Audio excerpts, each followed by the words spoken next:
el nacimiento del sionismo como movimiento de liberación nacional fue el caso Dreyfus, un vergonzoso hecho de la justicia de Francia que sentenció sin pruebas al capitán del ejército Alfred Dreyfus, acusado de espionaje en favor del gobierno alemán. Fue un caso de persecución antisemita hacia un capitán francés, Alfred Dreyfus, que fue acusado maliciosamente de espionaje para los alemanes, cuando finalmente se descubre que no había sido él, pero cuyo componente central había sido el antisemitismo virulento que existía en las filas del ejército francés y en la sociedad francesa. En el momento de la emancipación, donde los judíos de Europa estaban en el auge, en el punto de vista intelectual, en la ciencia, sucede quizás el caso más emblemático de antisemitismo en Europa, que fue el famoso caso Dreyfus, ¿no? Herzl fue testigo de todo el proceso Dreyfus, ¿no? El juzgamiento y la condena injusta al capitán Dreyfus, y la respuesta de él es clara: el pueblo judío necesita tener su Estado, ¿no? En el auge de los momentos del Estado-Nación, donde todos los pueblos buscaban poder tener un territorio y poder determinar su vida, su futuro. La única forma en que los judíos podían desarrollarse como pueblo, como nación, como religión, era teniendo su Estado propio. Y Herzl lo ve de forma casi ya trágica, dramática. Él dice: si no hacemos algo ahora, en 50, 60 años, esto va a ser tarde. Sus palabras, la verdad, fueron demasiado precisas, lamentablemente.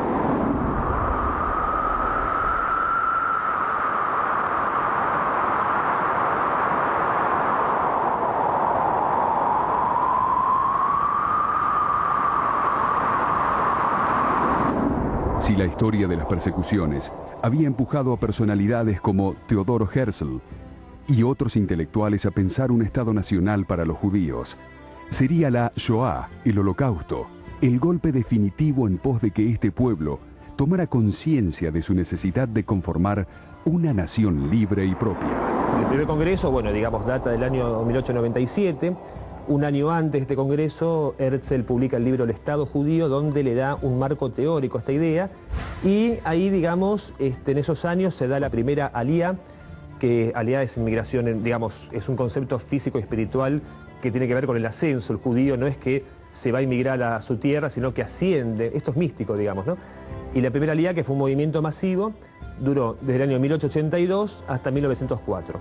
Esta aliyá, digamos, era más que nada gente perseguida, judíos rusos básicamente, perseguidas por pogroms que había en Rusia, la Rusia zarista de esos años. Luego del Congreso Sionista, de los primeros congresos sionistas, ya la idea se propagó fuerte, y en el año 1904 se llevó a cabo la segunda aliyá, que esta fue una aliyá mucho más ideológica. Acá aparecen los pioneros sionistas, digamos, el Jalut, ¿no? Los pioneros sionistas que tenían como idea establecer y fundar a posterior el Estado de Israel.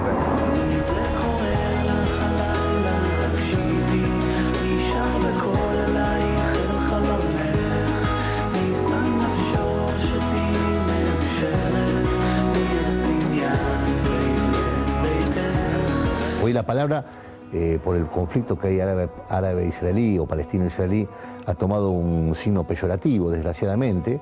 Se han inventado todo tipo de libelos contra la palabra sionismo, cuando en realidad la palabra sionismo significa simplemente eso, es decir, Sion es una nación y el sionismo es un movimiento de liberación nacional, que surge cuando surgieron todos los movimientos de liberación nacional del siglo XIX, con ninguna diferencia, solo con las particularidades necesarias que tenía el pueblo judío. Lo que se logró a partir de una idea, la idea de un preestado antes del Estado, ¿no? Con los organismos dedicados a la educación, a la salud, en las primeras colonias en Israel. Digo, el sionismo tuvo eso, tuvo ideología y tuvo una capacidad de llevar a la práctica lo que pensaba, que creo que muy pocos movimientos en la historia lo han tenido.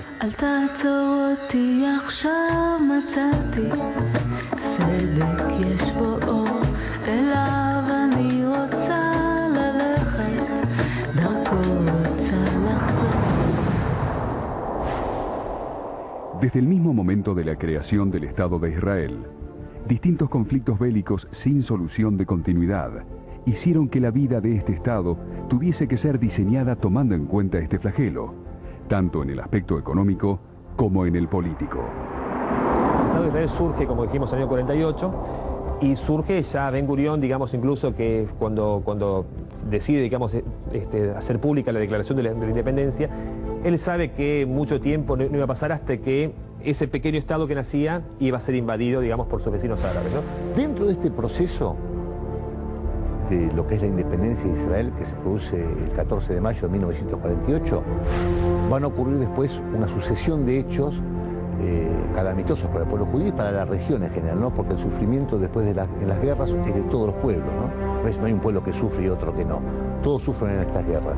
Pero de hecho el pueblo israelí, el pueblo judío en Israel, que es el pueblo israelí, como nación, sufrirá desde el mismo momento de la independencia, el mismo día de que se declara independencia, guerra tras guerra. Acá hay una historia que no se conoce demasiado, que es que las primeras armas, digamos, incluso con las que combate ya el ejército de Israel, porque ya se formó el Estado, son armas que había enviado la Unión Soviética y la República Checa. Es decir, no solamente no es una cuña del imperialismo estadounidense, sino que estaba mucho más cercano, si se quiere, digamos, al Pacto de Varsovia en su momento, que a Occidente, porque es la Unión Soviética y no Rusia, ¿no? Y Stalin, en esa época incluso vivía Stalin, quien les provee las primeras armas. Y con esas armas, Israel resiste la primera invasión del año 48, que la conocemos como la Guerra de la Independencia. Esto va a conformar un pueblo aguerrido, una forma de pensamiento también necesaria por la defensa de este pueblo, y los va a ir llevando al pueblo judío en una nueva etapa, es decir, en conformarse en un pueblo como el resto de los pueblos del mundo, con su ejército, con su gobierno, con sus vicios y virtudes, y con los problemas internos que tiene toda nación.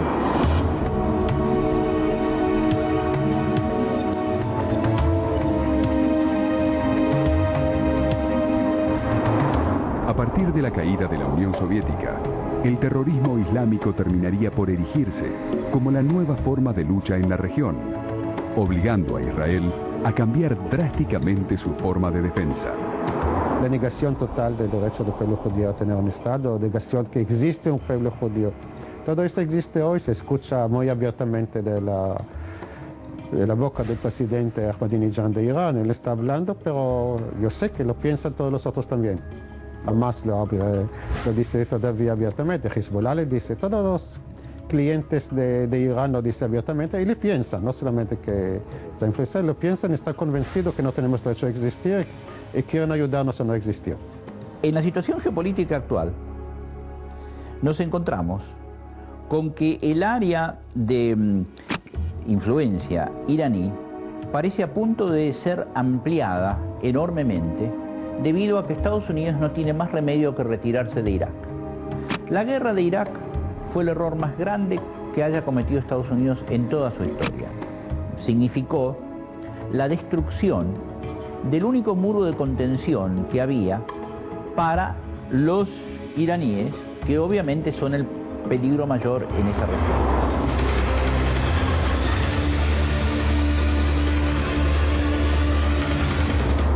Israel, por ejemplo, se enfrenta a una situación que es casi sin solución. Pareciera ser que el Hamas ha convencido al 80% de la población de la Franja de Gaza, más o menos, de que el martirio vale mucho la pena y que, por consiguiente, hay que estar dispuestos a hacer escudos humanos, y no importa que se sacrifiquen niños.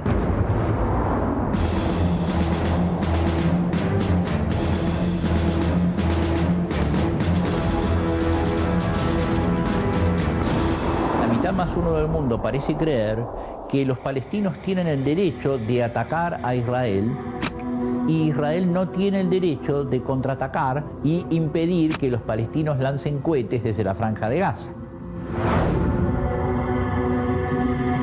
Cada vez que hay un palestino asesinado o muerto, digamos, por algún bombardeo o algo israelí, inmediatamente está el féretro, las personas, las fotos, todo recorre.